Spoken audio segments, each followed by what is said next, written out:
I've switched to my cell phone camera now because the other one stopped working, so hopefully we can get this done. And what I've done here on the table saw is I've set the blade here to be about 5/16 inch above the table. This is because I want to route or mill a groove, a dado channel in the sidewalls that is going to receive about 1/4 of an inch of the bottom panel. And so what I've done is I've set the saw to be 5/16 inch high, and then I've also set the fence to be at the 1/2 inch mark. And what this is going to allow me to do then, as you can see here, I ran this through already and I have a groove here. I'm going to set one end of these cabinet sides against the fence. I'm going to run it through like I already did with this one. And then I'm going to take the fence and I'm going to move the fence 1/8 of an inch this way, because this is about 1/8 of an inch thick blade. And once I do that, then I'm going to just basically repeat the same procedure for all 4 boards again. So I have to run each board twice, but at the end of it I'm going to have a 1/4 inch wide groove with which then I can recess the panel. Okay, as you can see, I've got all 4 pieces now completely milled with the dado groove. And again, all I did was run them through the table saw with the fence 1/2 inch away from the blade, and the blade sticking up about 5/16 inch proud of the surface of the table saw. And then I move the fence about 1/8 of an inch to the right so that the blade eats more in towards the top side of the cabinet here, or the drawer rather. So then I just make a quick test fit, and that's pretty good right there, so I'm going to leave it. So now what we're going to do is we're going to take the 2 shorter pieces that we have, the ones that are 20 3/4, and we're going to drill some, which are actually these 2 here, and then we're going to drill on the outside some pocket holes here. We're going to drill about 4 there and about 4 on this side. And once we're done with the pocket holes, we'll be cutting the plywood, and then we can go ahead and put the drawer together. Okay, as you can see, I've got the pocket hole jig clamped to the table and I'm ready to drill some pocket holes. But 2 things I want to point out very quickly is we are going to be putting 4 pocket holes in this small area. And at first you might think that it seems a little bit like overkill to do this, but we want to make sure that we have enough holding power for 2 reasons. One is I'm not really using glue on these drawers because, as I mentioned, we are using what scrap we have here in the shop. So it's got that shiny face of pre-finished maple on it, and glue's not going to hold. If you're making your drawers out of something that you can glue, you definitely want to add glue. So that's one reason. I want to make sure that I have enough holding power on this drawer so that it will stand up to the abuse that I'm going to give it by opening it and closing it, you know, probably 100 times a day when I'm using it. So that's the first reason. The second reason is that I'm putting 4 here is that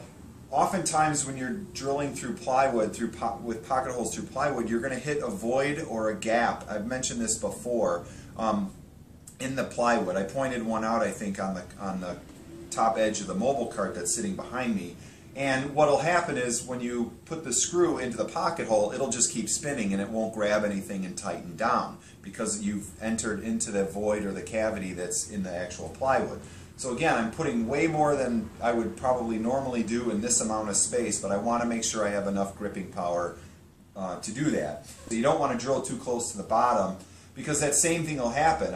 This is basically no different than what I just said for the screws on this side, is that we've manufactured now a void or a gap by introducing this dado. So I don't want the pocket screw to go through or anywhere close to that because it will just spin because there's a bunch of wood missing here, so it won't have enough power to grip. So I'm going to go ahead and drill about 4 holes in here on each side, and then we'll be ready to kind of measure or set up an easy way to measure for the plywood bottom.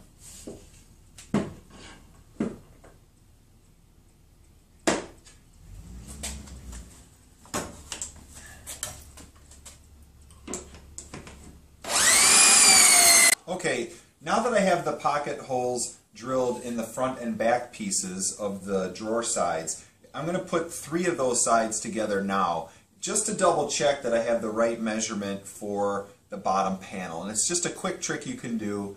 You can also measure what your sides are and then cut your panel accordingly. That's fine too. But in this case, I just want to make doubly sure that I have my panel sized properly. And the way I like to do this is I just take a scrap piece of the plywood bottom and I fit it into one groove, and then I put the side with one of the pocket holes sides here, and this just kind of helps, keeps everything aligned here in terms of the bottom, because if that dado groove is off just a little bit, it makes the panel much more difficult to get in, and you may have to actually end up, doing it over. So then I'm going to take the right angle clamp that I have and I'm going to put it in one of the center holes of the 4 that I drilled, and make sure that this is all flushed nicely. And then just take a couple of pocket screws and I start at one end and then I'll do the other 2 and then I'll move them. So then I just repeat this process again to put on the other back piece. Okay, as you can see, I've got 3 of the drawer pieces put together. I've got the front and the back attached to one of the sides. Now, this is kind of an extra step you don't really need to do, but just sometimes I want to make sure that my bottom panel is going to be the proper size. So what I'll do is I'll just kind of put this together. You don't want to attach the 4th side until you're ready to put the panel in, obviously, because otherwise you won't be able to get it in. But with these 2 sides fixed, then I can just kind of measure the inside just to make sure. Now you can do this all with paper, and I've already done it with paper, so I'm just kind of checking myself. And I've got 20.5 inches here. So when we made those dado grooves on the table saw, we made them about 5/16 inch deep, or maybe just a little less, to allow for a little bit of movement in the bottom drawer, the drawer panel. So with it being 20.5 inches in this direction along the side, which we already measured out, it'd be 20.5 inches, then I'm going to add a 1/2 inch to that measurement and make the panel on one side 21 inches. This is because it's 20.5 inches from the inside face to the inside face. Then I have to cut it a 1/4 of an inch longer here and a 1/4 of an inch longer here, so that it will fit into the dado groove that we just made on the table saw. So on the other dimension, all I need to do is really just kind of hold this firmly against here. And it's just going to be the same length as my board, but sometimes when you put drawers together, you might be a 32nd or a 1/16 of an inch off. So this is why I do this sometimes when I make these types of drawers. So if I put it together, it's 20 3/4. As I cut this piece, length is 20 3/4. So again, I have to add a 1/4 of an inch and a 1/4 of an inch to my bottom panel so that it'll fit nicely in the dado channel. So instead of being 20 3/4, it's going to be 21 1/4. So I'll say 21 1/4. So now I'm going to go over to the table saw and I'm just going to cut a piece of the 1/4 inch plywood that I'm using for the bottom on this drawer, 21 inches by 21 1/4 inches, and then I'll be ready to slip it in and finish the final assembly. Okay, with the panel cut now to the right dimension, I'm going to go ahead and just slip it in between the sides. It's still open at the top, so I just want to make sure it stays in the grooves.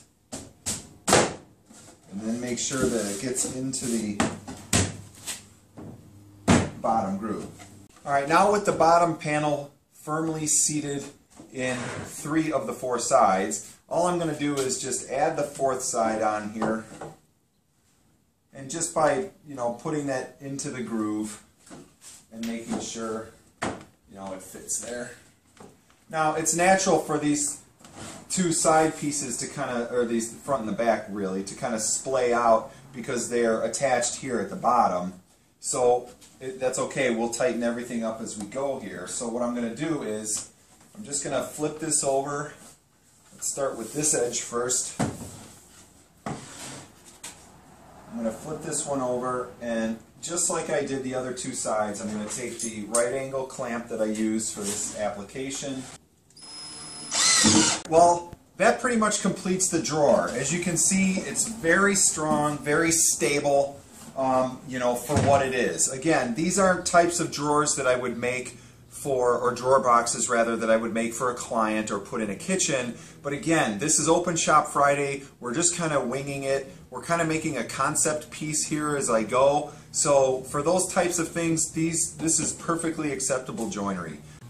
For this particular drawer here, I'm installing it in the top first because it's done and I want to get it in there. So that's not a problem. We've already said that each of the drawer slides are, and because I'm doing this, each of the drawer slides are about 2 inches up from the bottom. The ones on the top, to do it quickly, I just put them right in the center. You can kind of see that open.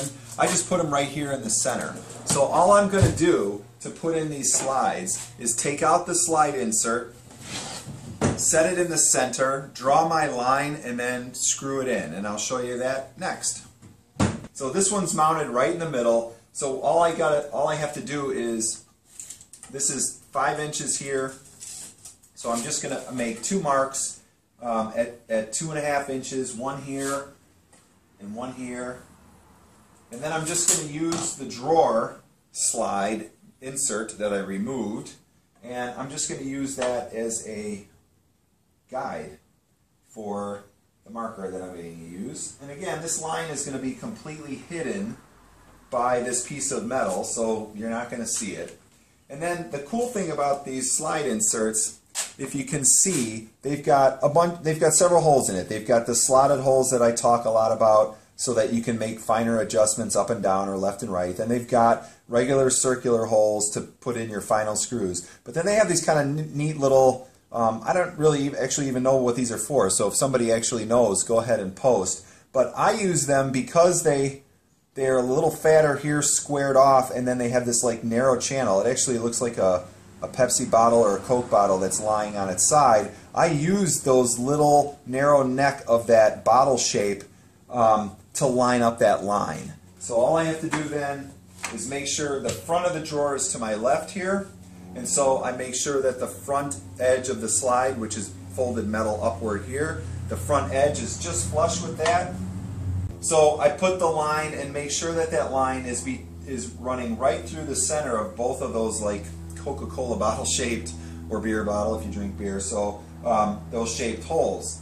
And what I'm going to do is then just put in a couple of these screws. Again, I'm going to use the slotted screws first just to make sure that everything is the way I want it before I may need to tune it up or make some small changes.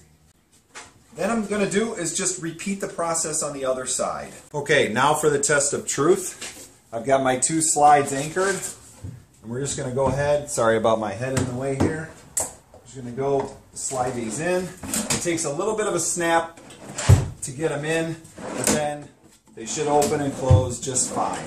I'm going to go ahead and take it off the sawhorses that I have it on, and I'm going to start using it already because I got 2 of the drawers done.